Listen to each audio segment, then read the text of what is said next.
Happy 1 year anniversary to Splatoon 3! Woo! It's crazy that it's been a year already. I remember the day Splatoon 3 got revealed. It was early in the morning, as directs usually are, and I was watching it with my friends. I was trying to be quiet since my sibling was sleeping in the same room, and then I saw it. A desert plain, an abandoned train, and then an inkling. I started screaming and crying. I was so happy. Splatoon basically changed my life. So, as a celebration of my love for Splatoon and its anniversary, I'll be making a ranking video. A ranking video of Splatoon maps, from a casual perspective, aka me. For those who don't know me, hi, I'm Holothura, a sea cucumber who escaped Deep Sea Metro, and I'm a casual player. I'm sure that those who aren't even in the Splatoon comp scene know that some of the map layouts are questionable. So that's why I, Holothura, will be ranking the maps from an aesthetic point of view. We will be going through all the maps from beauty, theme, story, content point of view. Basically, this is off of vibe, you know? Keep in mind that this tier list and countdown is heavily opinionated. So you don't have to agree with me. If your favorite map or map that you find beautiful ends up in D tier, sorry. So, first off, let's start with D tier.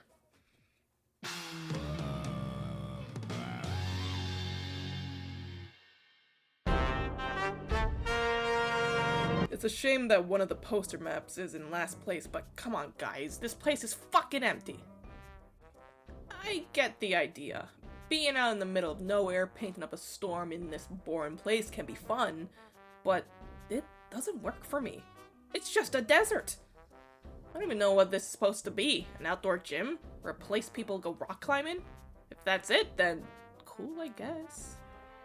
Just too bad it's a fucking desert! Now I know you must be saying, but Hollow, that's the point, it's a wasteland. Yes, I know, but that doesn't change it from being boring. It's bad. End of story.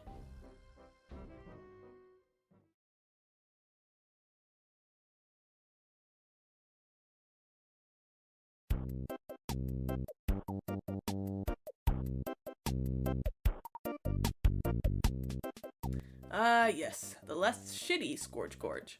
This time, we're literally at a trash dump. But compared to Scorch Gorge, I have some positive things to say. Like, this little dump reminds me of my favorite Pixar movies, WALL-E, cause the trash being cubes. And seeing the giant ships in the background all broken in the desert is kinda sick. But that's pretty much it. Another poster map being ass.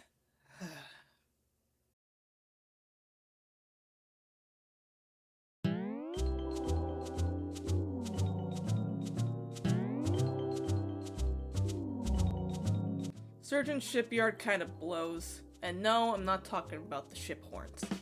Here's the thing. Splatoon 3 leaned into that scrapyard explorer chaotic aesthetic. Hence why Scorch Gorge is the signature map of Splatoon 3. So in my opinion, they shouldn't have added Sturgeon Shipyard because it kind of already has a similar aesthetic. But I guess that's also what makes Splatoon 3 Splatoon 3. It should have been Salt Spray Rig is what I'm saying. At least this one actually has a nice vibrant ocean and not just sand. Sturgeon Shipyard also has a bunch of workers all around boogieing, and we are being on a built ship, according to Marina in Splatoon 2. Which makes me wonder, why couldn't they also have changed it drastically like Hammerhead Bridge? Unless this is another ship that's being built. How does ships being built work anyway? Long story short, Sturgeon Shipyard could have been better by being Salt Spray Rig.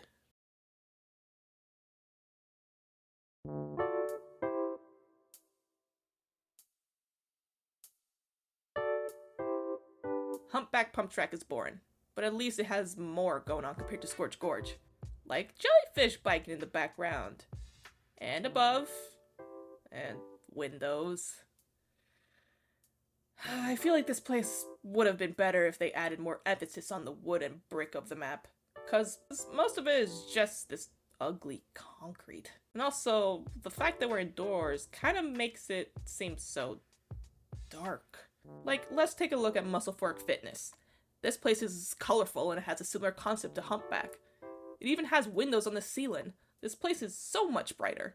Probably because it has more windows, but I feel like if I were to break out of this place, I'm gonna see a zombie apocalypse. Which can be a vibe to other people, but not me.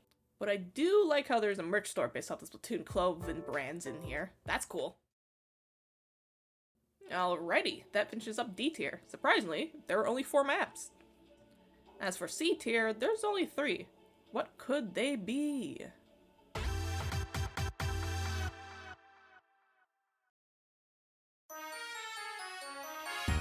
First things first, Octo Expansion reference. That's cool. But it's a nicer view because who doesn't like looking at the ocean in a bright, probably summer sun? You can even see Wahoo World in the distance. Though, that's about it. Besides, there's still workers on this finished bridge, so all the action's happening above us. As in, probably a bunch of cars driving by. Hammerhead Bridge was pretty close to being D tier, but this one has a nice view. And it's not full of sand.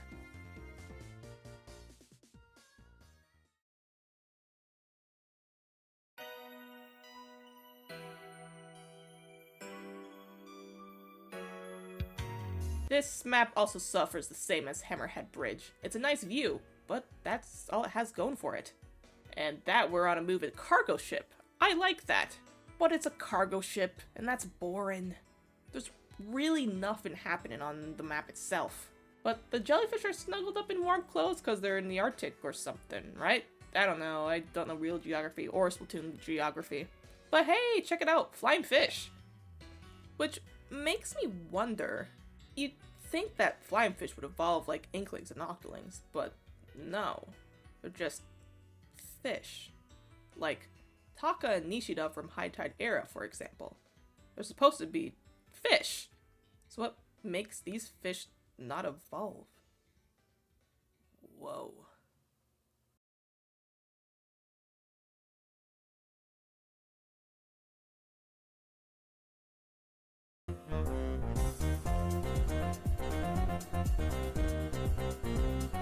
Yeah, unfortunately both of the new maps are in C tier. Once again, nice view, but this one has a little bit going for it.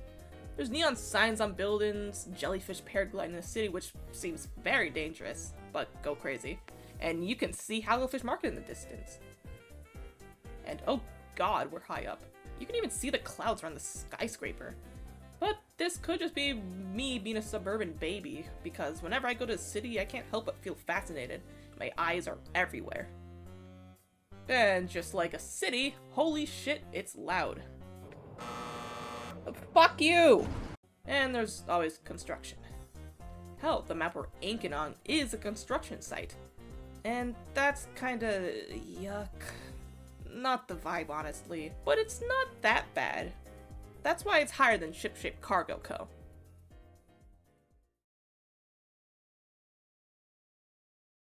We're officially moving up to the next tier, B tier. This one has the most maps in it, cause most of these maps are fine with some aspects that aren't my vibe. A few of these picks might surprise you, so you're gonna have to hear me out.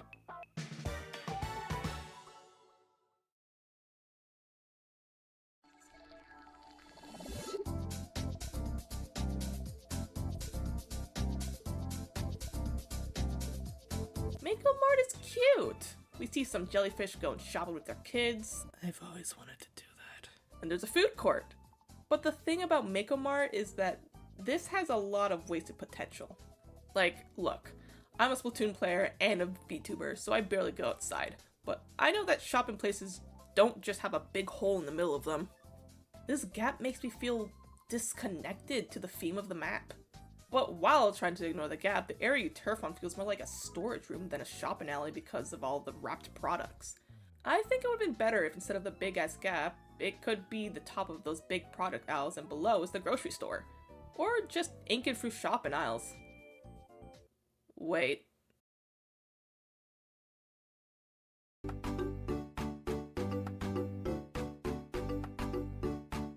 Yay, a signature map that's not in D tier. Way to go, Eeltail Alley. Okay, let's be real here. Alleys are pretty cool. It's the perfect area for graffiti.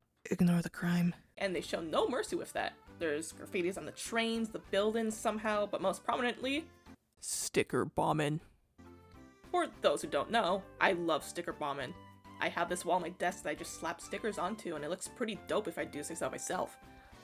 And since we're in an alley, there's construction, of course. but this one doesn't feel as noticeable as Crablet Capital. There's also some questionable things like, why are there these flower pots here? Is it for something that they're building? Why is there a fire hydrant and phone booth? That's kind of funny. I find those to be humorous. The only downside is I can see a fucking desert. I'm tired of deserts.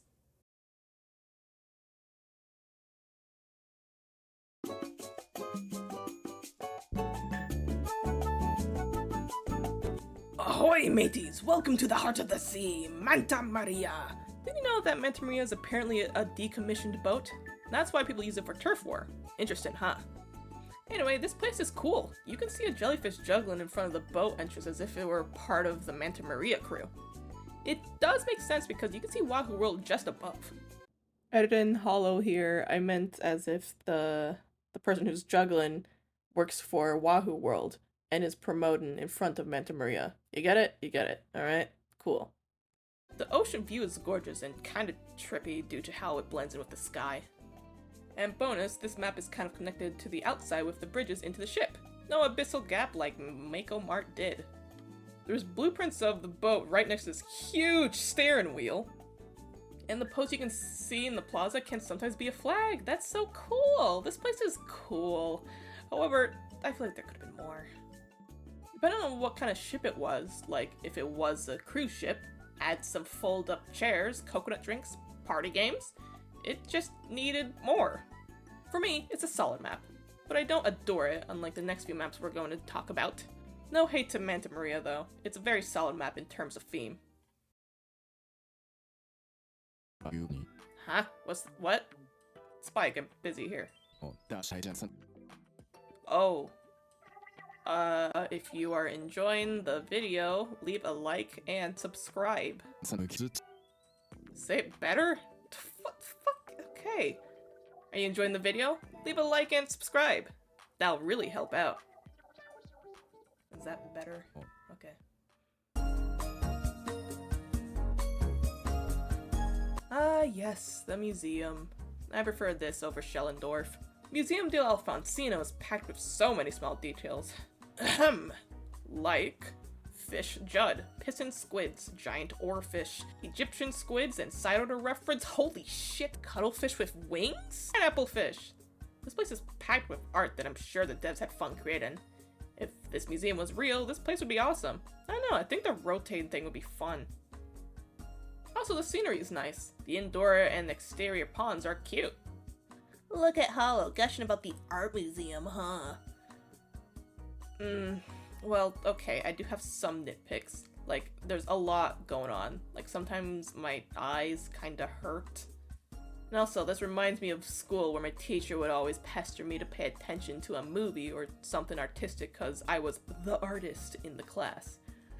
They treated me like I was gonna be the next Mona Lisa, but meanwhile, I'm drawing boys kissing each other. So anyway, it's a good vibe if you love art history. Also, rest in peace, laughing statues. Okay, so I'm gonna have some explaining to do for these next two.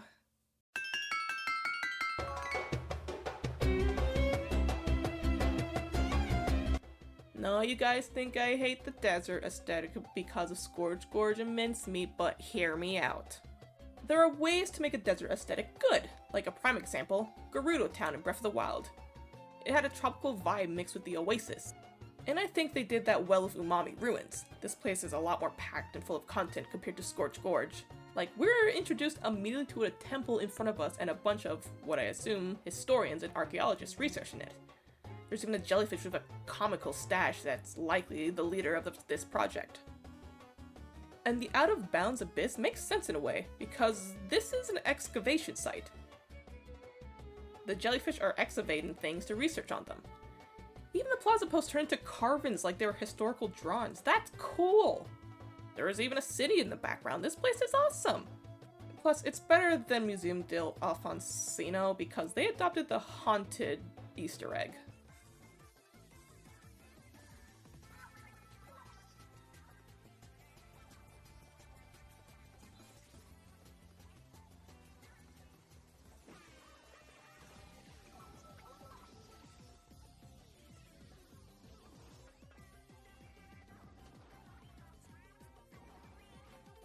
this is what I would have wanted Scorch Gorge to be. But the reason why it isn't higher is because I like the other maps more.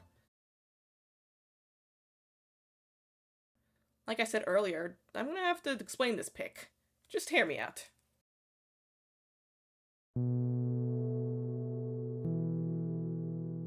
Undertow Spillway is an abandoned flood bypass that just hits. The sun seeping down onto the plant life, showing that this is the only light source helping it grow. The moss growing on the broken stone that fell from above. The butterflies flying about. The jellyfish children with their flower crowns playing together.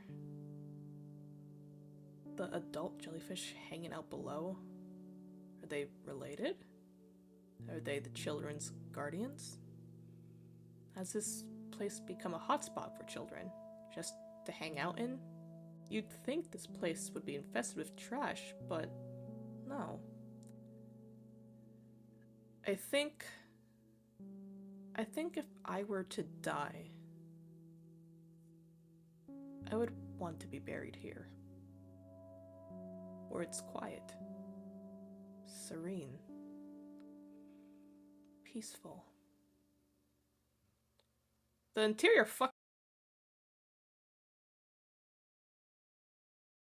Well, that gets rid of B tier. Now for the good shit, the better shit. A tier.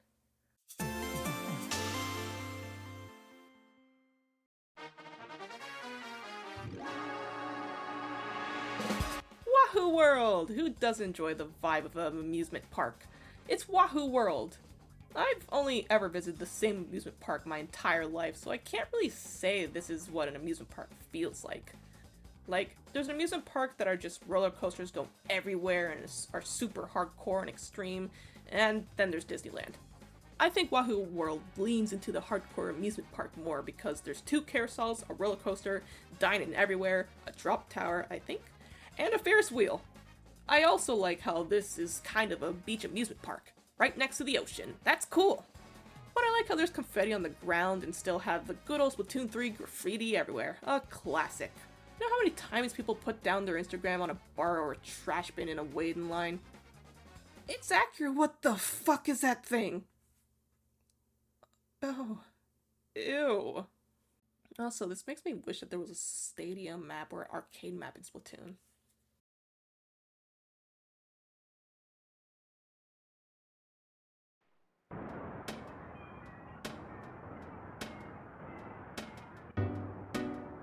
This also might be a weird pick because the water isn't super clear and there's trash everywhere, like in the water and on the map.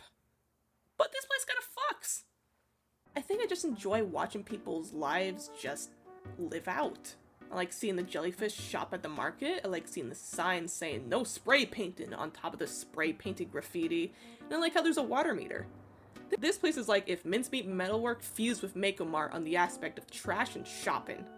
Plus, sprinkle in the seaside idea, boom! Hagglefish Market. And yes, this footage was recorded before Drizzle Season 2023 because there's no Crab Lake Capital in the background. And I think it's nice just to see how Splatoon World works, besides just watching the jellyfish roam around Splatsville or Inkopolis Plaza mindlessly. It's fun to watch them go shopping, go to amusement park, or to the park. And Hagglefish Market is a good example of that. Plus, the boxes have physics. Come on.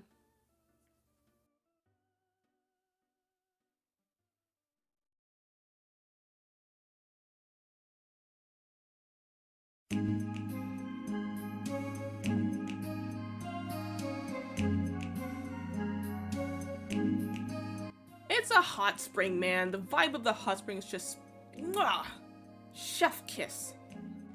The giant bathhouse leering over the outdoor hot spring is so fucking cool. And it's also super big. There's a sauna and what looks to be another market selling various stuff to the customers using Brightwater Spring services. The water being orange goes so hard because who wouldn't want to be at the hot spring during sunset? You'd think the construction might be a little bit disruptive to the scene, but I think the construction works this time. Like, the construction being held up with what looks to be wood or bamboo really fits the scene in a way I almost didn't notice. Plus, there's a map of what the outside of Brightwater Spring looks like. Initially, I didn't put Brandwater Springs super high because I was just on rotation with this map and I was playing Turf War with it. So my mindset was kind of like, been there, done that. But taking the time to actually notice the small details makes me realize that this map is gorgeous. I wouldn't say this map is my all-time favorite. Personally, it's not my vibe, but I can tell that this map is beautiful and serene.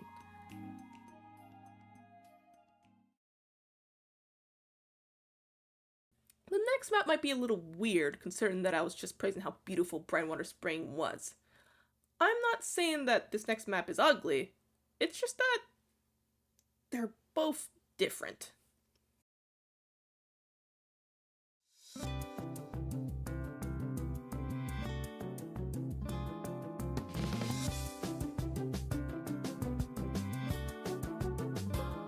Flounder Heights is cozy. It's nice and welcoming. There's parks in the background with jellyfish playing or just hanging out. Some are on top of buildings, on strolls, or watching their kids. Typically, I like places that have stuff going on. For example, think of the bustling city or back to Brightwater Springs, where people were just walking by. But Flounder Heights has a nice balance of the two. I think this is probably just how I grew up in this suburban area where there's nothing much going on. So yeah, this place kind of reminds me of home. Besides, it's not just a neighborhood. There's some stuff here like a barbershop or a small laundromat. I get how this is a bit of a difference compared to the last Rankin. Rhinewater Spring is gorgeous with the sunset sky, and then there's a small neighborhood with a small apartment building. But personally, I think what really brings it out is its nature. Like, you can see the green trees, mountains, paths, and the sky all around Flounder Heights. There's even some flowers that are, admittedly, contained in a glass box, but that still counts. Even the map you walk on has grass. Flounder Heights is like Eeltail Alley, but with a lot more greenery. I think Flounder Heights probably contains the most greenery compared to all the other maps in Splatoon 3. And that's what makes Flounder Heights unique.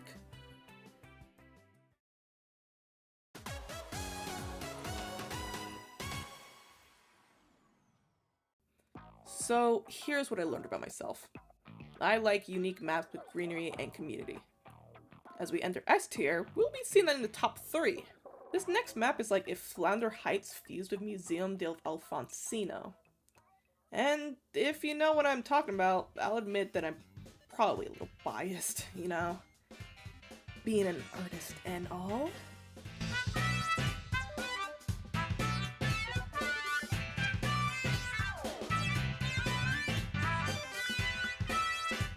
Of course, the artist chooses Inkblot Art Academy. Yeah, but here's the thing. I fucking hate school. I graduated high school not too long ago, and I don't plan to go to college, university, or any kind of shit like that. I'm done with school. I don't want to think about school ever again. So you can imagine that I'm pretty annoyed that this map is super high up. But this map is like the school I would have gone to if I wasn't stubborn. This place has ponds with lily pads in it, school bulletin boards for meetings, job listings, or just for clubs, out to manga clubs, sculptures, work in progress sculptures, paintings. Dude, this place actually kind of rocks. It makes me feel rich and makes me forget I'm a broke artist with $3.08 in my bank account. And actually, this map works well with the whole Mako Mart dilemma. This isn't just a floating cube with an abyss around it, we're literally in the school courtyard. That fits so goddamn well, it's almost hard to notice. And sure, this place is kind of crowded with buildings and stuff, but at least it's different material and color. Like, usually it's a grayish white concrete building, but the nice reddish brick buildings around it fit so well with the vibe. My only gripe about this place is I wish they incorporated the plaza posts with some art pieces instead of just being graffiti like usual. Other than that, this place is dope. And also, this place must be expensive to get into.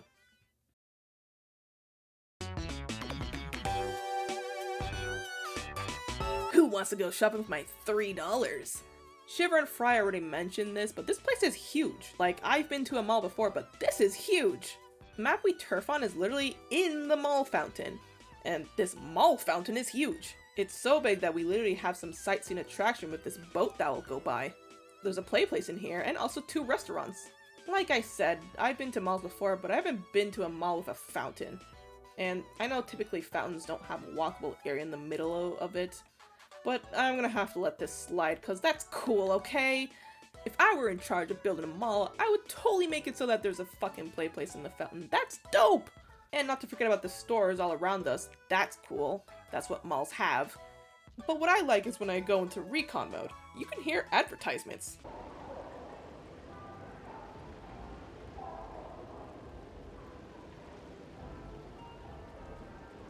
Mr. Coco is promoting his store, dude!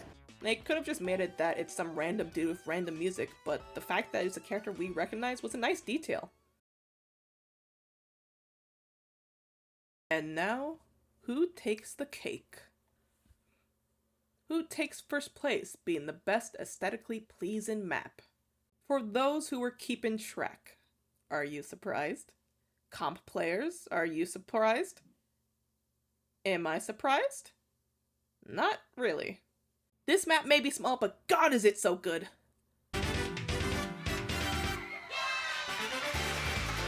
Listen, we all know that Nintendo completely gutted Mahi Mahi in Splatoon 3. Thank you. That was a joke for the Splatooners Discord, you know who you are.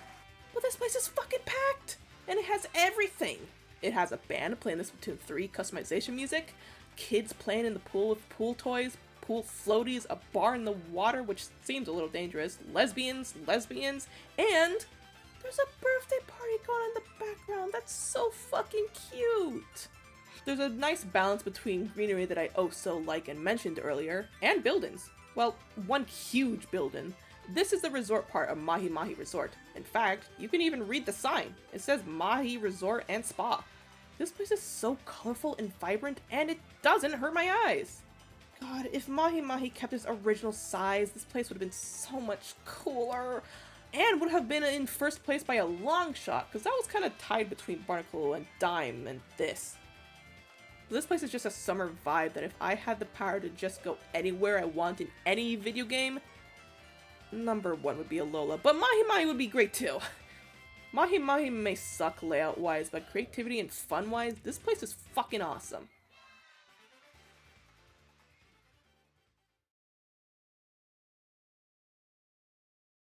Making this tier list made me realize that we still have a lot of maps on the way. We're 1 year in and already almost have the same amount as maps in Splatoon 2. We're gonna have like around 30 maps by the time year 2 hits. Maybe then I'll make another aesthetic ranking video. But anyway, there it is. My maps ranking based on aesthetics. Leave a comment down below if you have anything to say about it. But you know what else I'd appreciate? Liking and subscribing to my channel. It really helps out. Also, check me out on Twitch. Currently I've been streaming there, but soon I'll be streaming on YouTube, so keep an eye out. Happy 1 year anniversary to Splatoon 3. Cheers.